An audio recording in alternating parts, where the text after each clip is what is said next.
Are you thinking about buying or selling a house or want to keep up with the Twin Cities' latest real estate news, markets, and trends? Well, then come hang out for a little while. I am the Commodore. Joining me is Mr. Hockey and the King. Operating our board, coming out from behind the scenes here, we have Boo. Thank you. And today we're going to be talking about scary things that scare people in real estate. I might throw in a scary story or two of things that I've seen as well.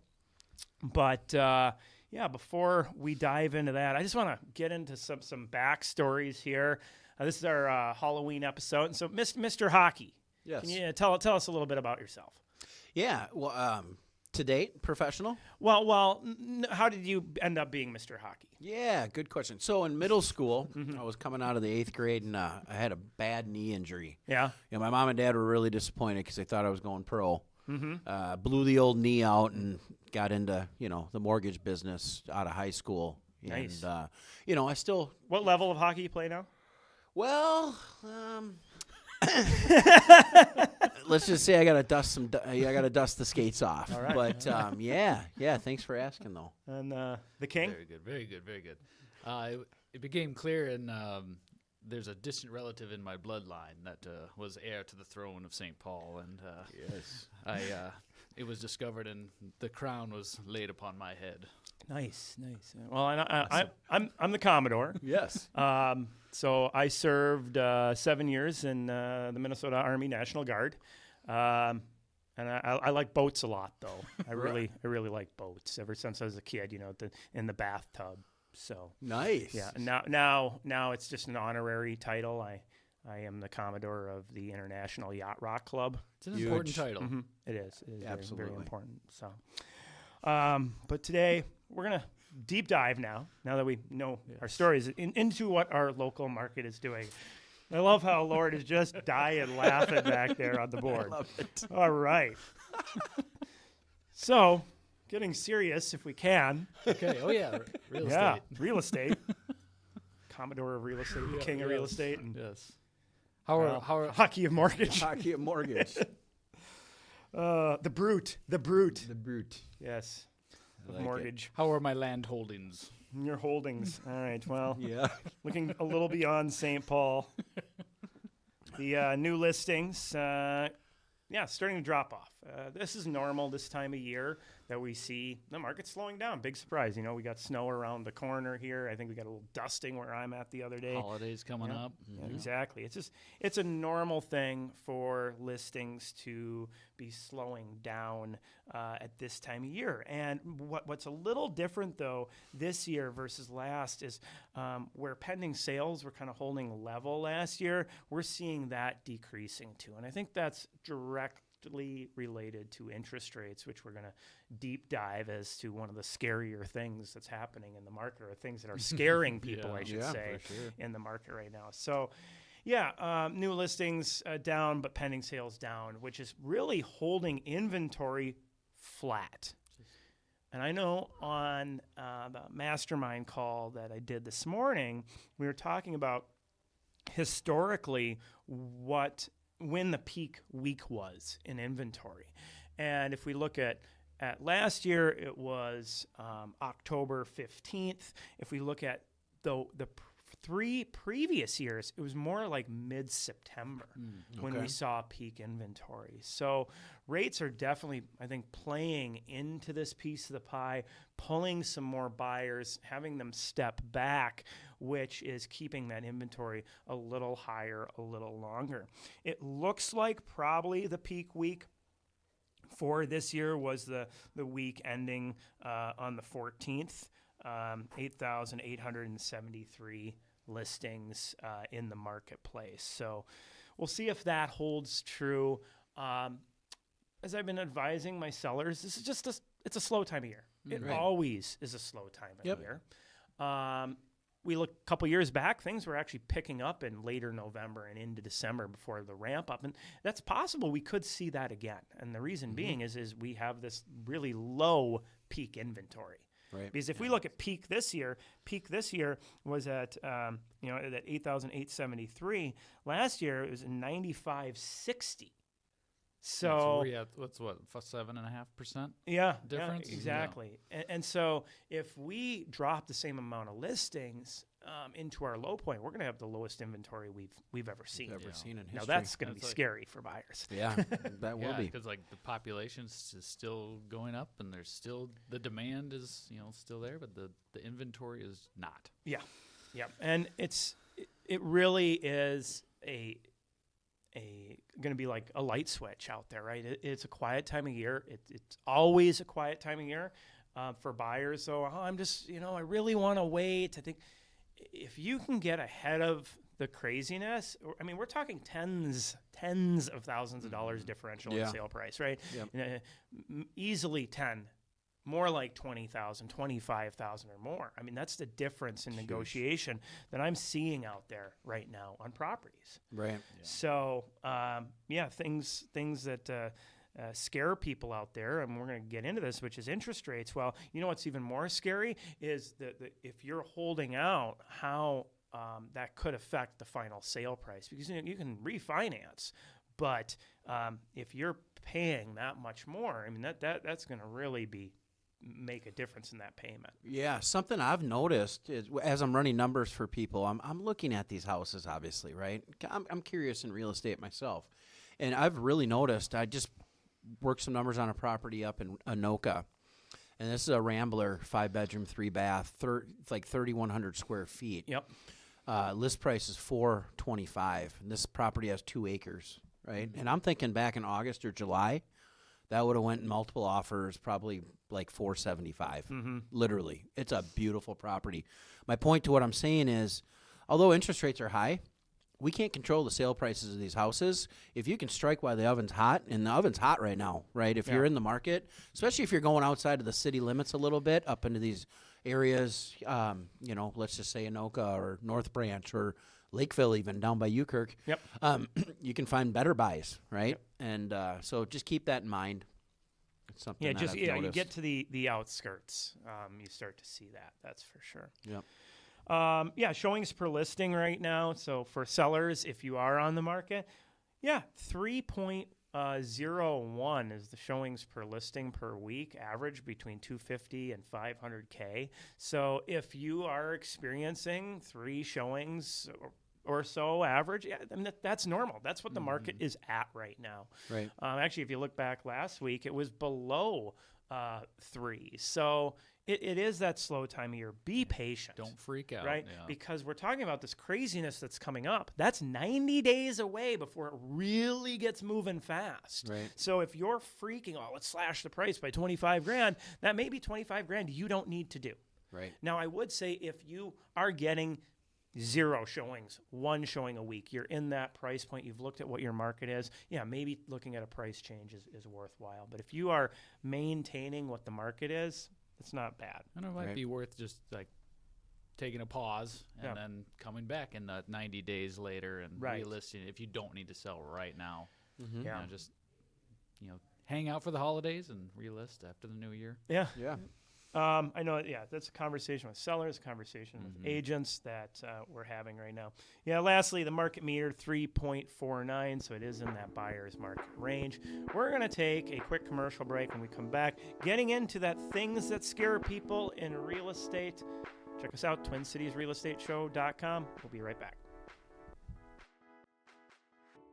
Kirk Duckwall here again with the Twin Cities Real Estate Show. Our local sponsors are BRIX Real Estate, Network Title, Eric Bloomstrand and Chad Priebe with Bell Bank Mortgage, and James Tufson with the Preserve Group.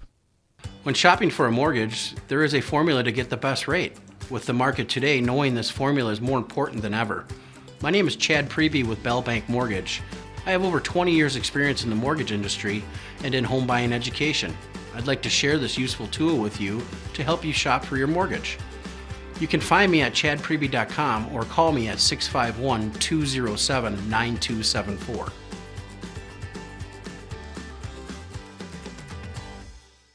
Hello, my name is James Topson with the Preserve Group. Anyone can sell you insurance. However, is it going to be the insurance you need? When life surprises pop up, you want the right coverage. When it comes time to find or renew your policy, give me a call. I would love to review your existing policy and show you what I can do for you. You can email me at james@mypreservegroup.com or give me a call at 651-728-4334. Not every title company is the same. There are many people involved with each real estate transaction, and all of them need to be in the loop or a closing may get delayed. This is why the people at Network Title strive to provide swift scheduling and communication between the buyers, sellers, agents, and lenders. We know moving can be stressful, however, your closing does not need to be.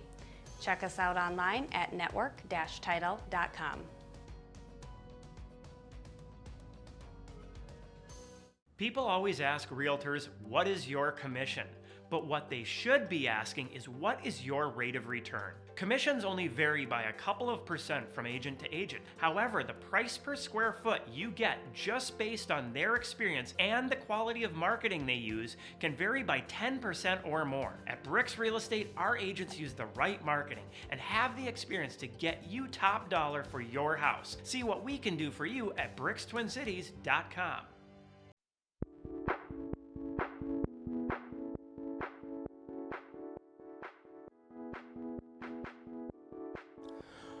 Welcome back to the Twin Cities Real Estate Show. I am the Commodore. Joining me is Mr. Hockey and the King of the East Side. Nice. Today we're talking about things that scare people in real estate. So the very first thing I want to get to is actually something we were discussing. You were, I guess, speaking with a relative earlier, and it's people looking at the market, and the market scares them. When's the market going to crash? Yeah. Right? Yeah. When are rates going to go back down? Right? When are these dynamics going to change? Right? With our market. And the thing is, and I know this is a discussion point again in that mastermind we were doing this morning, which is you got to be careful where you're getting your data from and Yes. what the data sets are. You'll hear something like foreclosures up by 50%. Well, if foreclosures make up 1% of our market, if that, up by 50%, if I'm doing my math right, would be what, 1.5%? Right. Right? Yeah. So we're not talking massive changes. And actually, again, and this goes back to the data that you look at, I just use one as an example, but if we look at like Hennepin County foreclosure rate, that's actually falling at the moment, right? Yep. And again, still not a lot of homes. And then you look at the data behind the idea of foreclosures, the equity that people have in their properties, the rates that they have on their mortgages are all in a really comfortable spot compared to 2008, 2007, where half of them were that was a underwater. very different type of thing, and we're going to see some changes in the market because of the the interest rates going up, but it's just not sustainable to keep at that crazy pace that was 2 years ago. I mean, the biggest change that we've seen a major effect of, and again, this is a data point that scares people. I could tell you right now, the real estate market is down 30%. That is not a false statement, because the data I'm saying behind that is that the total number of homes that have sold this last year is down by 30% over the previous year.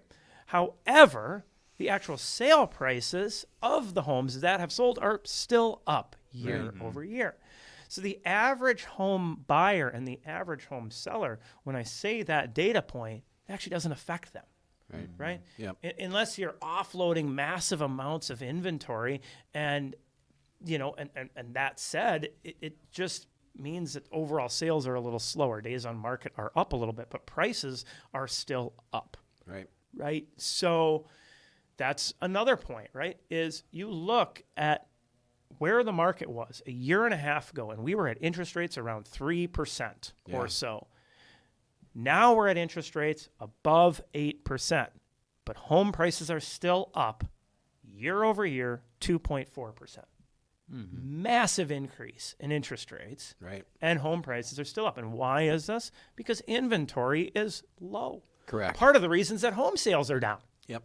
Yeah, Right? It's just everything is kind of contracted down, but that the values are still strong.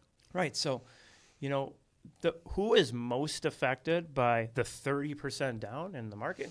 It's us as real estate professionals, right? We just don't see as many transactions happen, Right, for sure. right? We don't see as many loans being done. But for a buyer or a seller out there, not much change outside of things have actually improved, and time on market's a little longer. That's, price is up, but time on market, a little bit longer. So you just got to be more patient to get those dollars and cents. Right. It's pretty funny. I put a house on the market, and it had been out there like 2.5 weeks.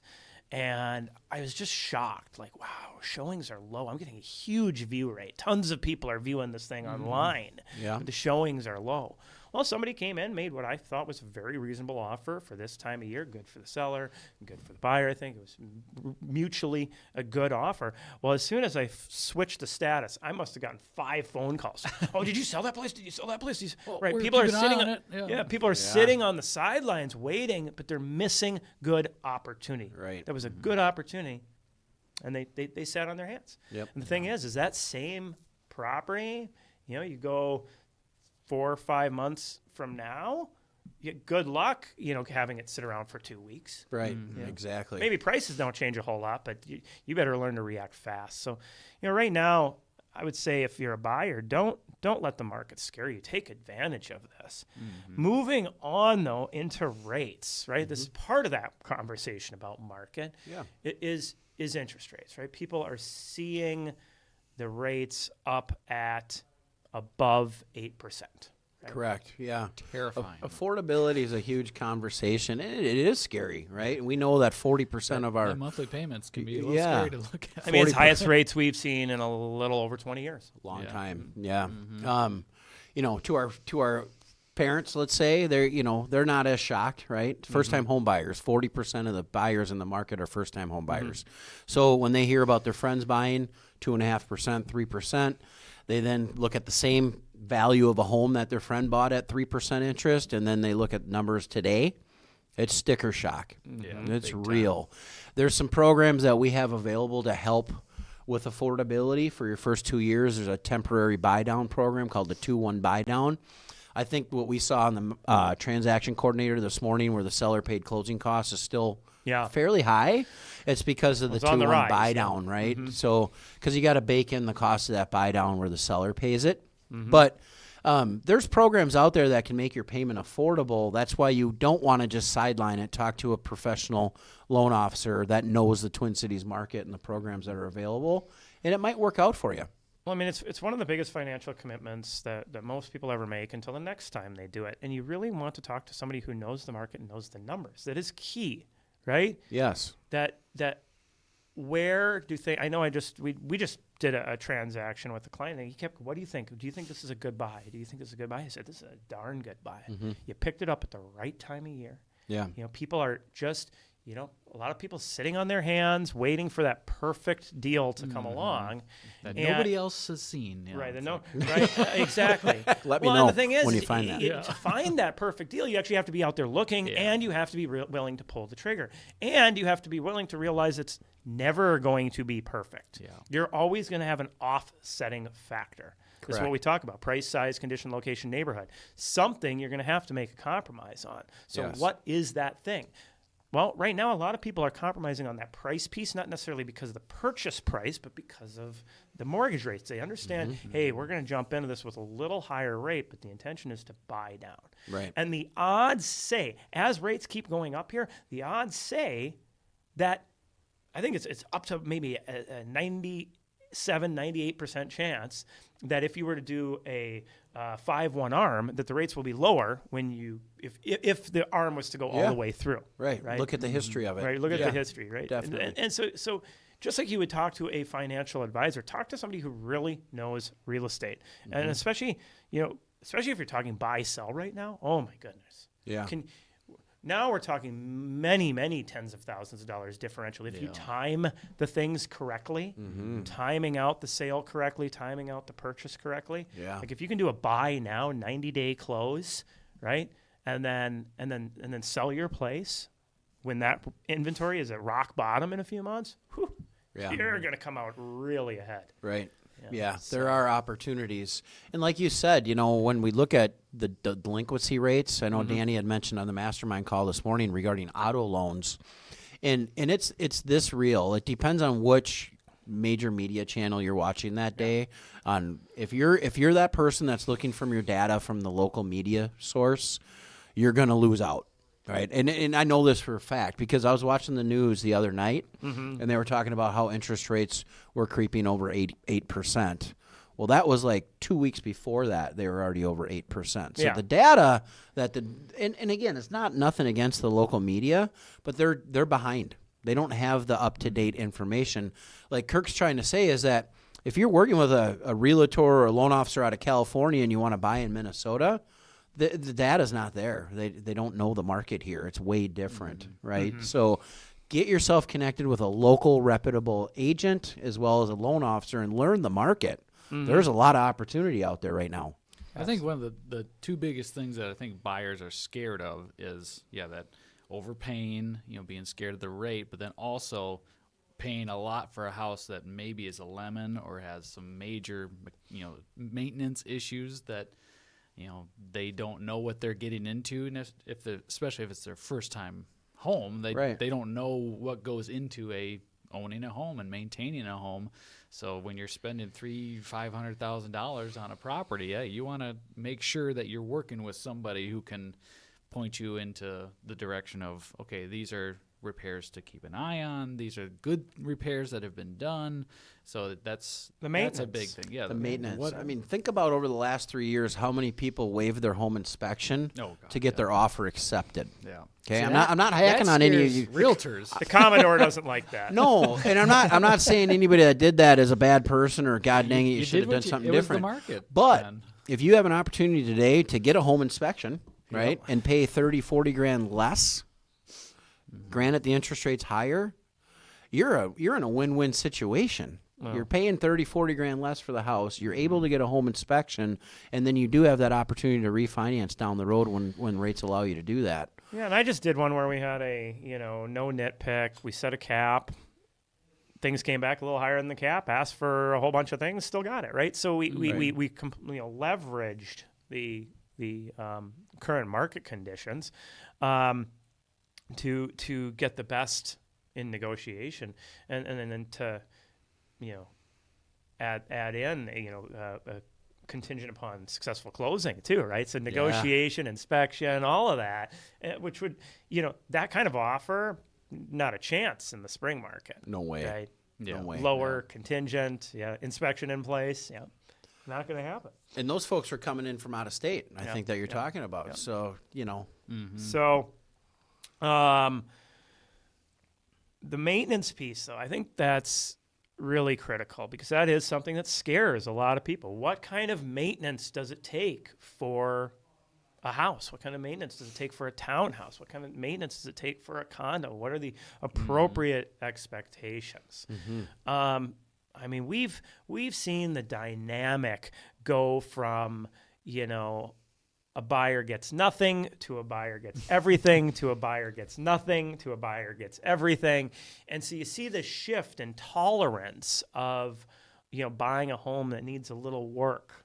Right? And I think a good thing for any home buyer to do, I mean, if you really want to save money, and even if you have nothing you can do about it, you're going into a spring market, look for those homes that just don't show so well online. And then also that don't show so well in person. Yes. But then what are the real problems?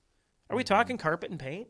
I mean, so often I'll hear somebody saying, and one of the favorite lines I ever heard, I was looking into biggest mistakes home buyers ever make, and it came from this multi-millionaire investor out in California.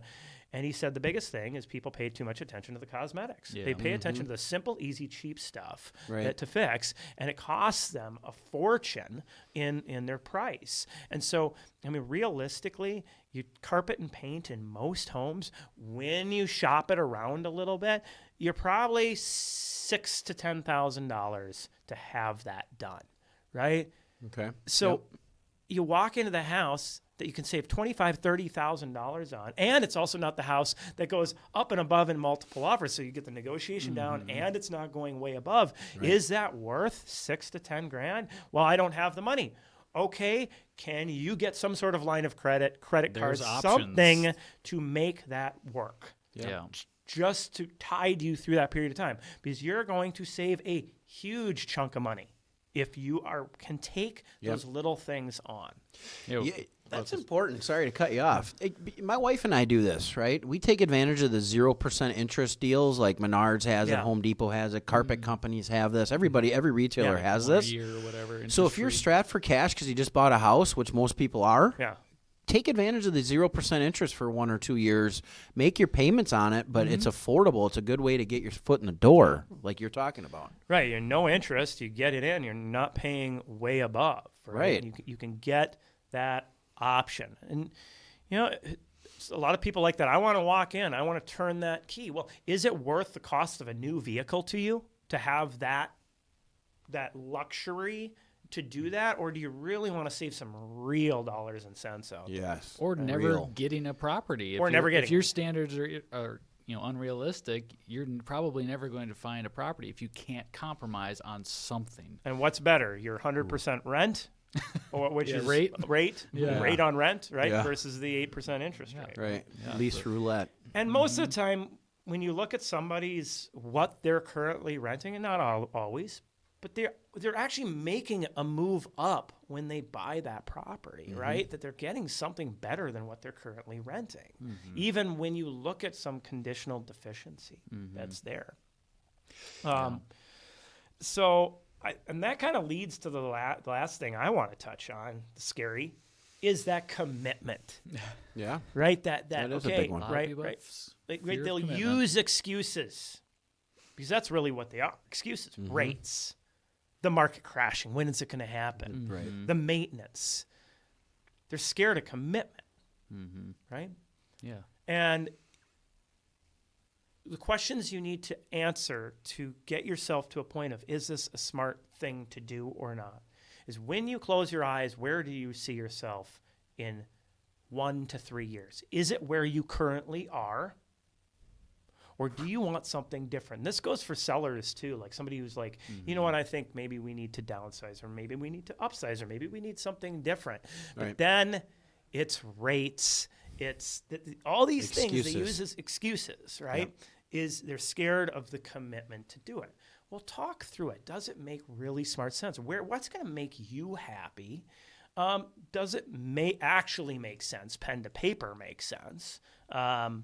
For what you're trying to accomplish. Because I've had potential sellers come to me. It's like, oh, I think we'd like to do this. We put pen to paper, and it's like, you might want to wait a few years. Yeah. That would just make sense. I wouldn't do it right now. Your rate's really good. Why don't you do some improvements to your house, get that value up a bit, right? Wait for rates to come down, then make that move. Right. But other people are sitting in great positions where they can pull this stuff off. And if you look at who are the movers out there, the movers and shakers in our market, who's actually pulling the trigger? One, cash buyers or investors, because they know the opportunity out there. Exactly. Or people that are very, very equity heavy in their houses, right? So the bigger rate environment, it's not such a big deal if they're only going out and getting a $100,000 mortgage. They're cashing out, or just rolling it right into another property. And yeah, I think, when you're buying or selling, you want it to be an exciting, it's going to be nerve-wracking, but it should be a positive anxiety rather than a dread, a fear, and having those, these dark clouds over you. Am I doing the right thing?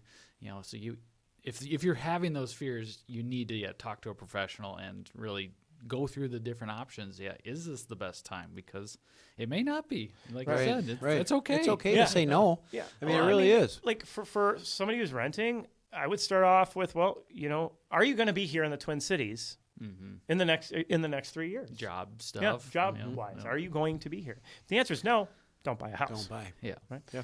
If the answer is yes, well, okay, let's talk about what are your current expenses? What are you paying right now? Right. Is it a smart move to look at? Are you paying $1,000 or less a month in rent? And you're going to walk into a $2,500 payment? Well, depends. Are you getting an extra income coming in? Yeah, what are the dynamics of that? You know what's a little spooky? I just thought of this. So when you go to retire and you look at your retirement accounts, and from real estate, net worth for someone that's owned a home is like $262,000 versus a lifetime renter of $6,000. Yeah. That's a little scary when you think about your future as far as retirement. You can leverage that equity you've built throughout the years as an additional 401k retirement plan. My parents did it. Yeah, I mean, right? part of it is, I mean, a lot of people do that. Hypothetically, the market crashes. You see a 30% drop in real estate values from the time you bought your house, and boom, 2 years from now, the market crashes. If you don't sell, it didn't really crash for you. Right. It doesn't really affect Right. You make your payments, you're paying it down. And in 30 years or 20 years, if you do a 20-year mortgage, which I'm a huge fan of 20-year mortgages. Me too. Right? 20 years, you're paid off.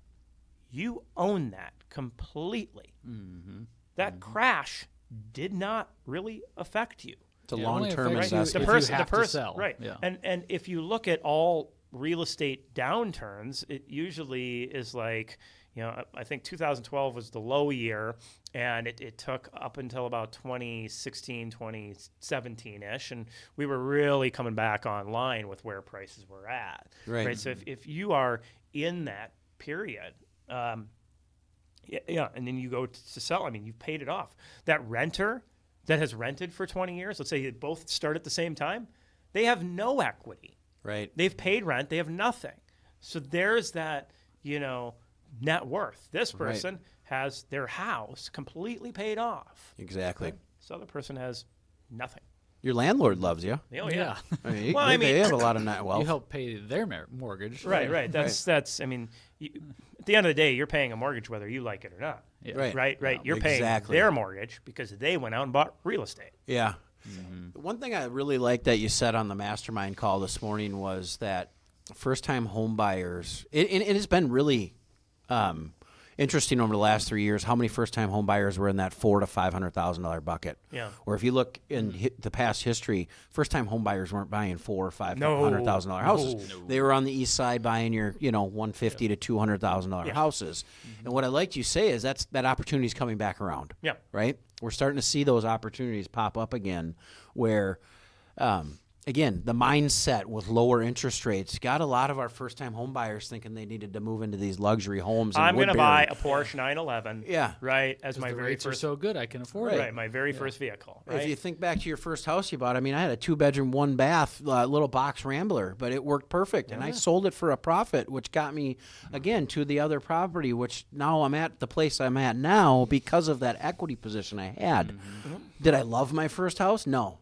Did I know it was for my forever house? I knew it wasn't.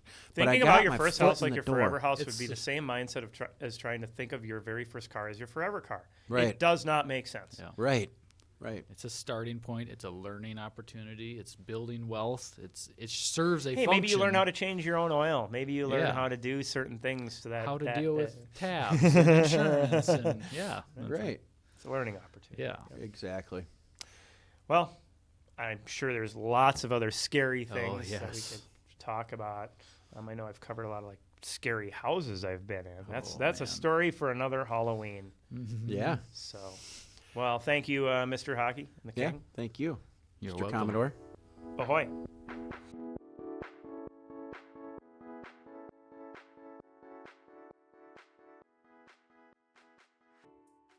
Don't forget to check us out online anytime at TwinCitiesRealEstateShow.com.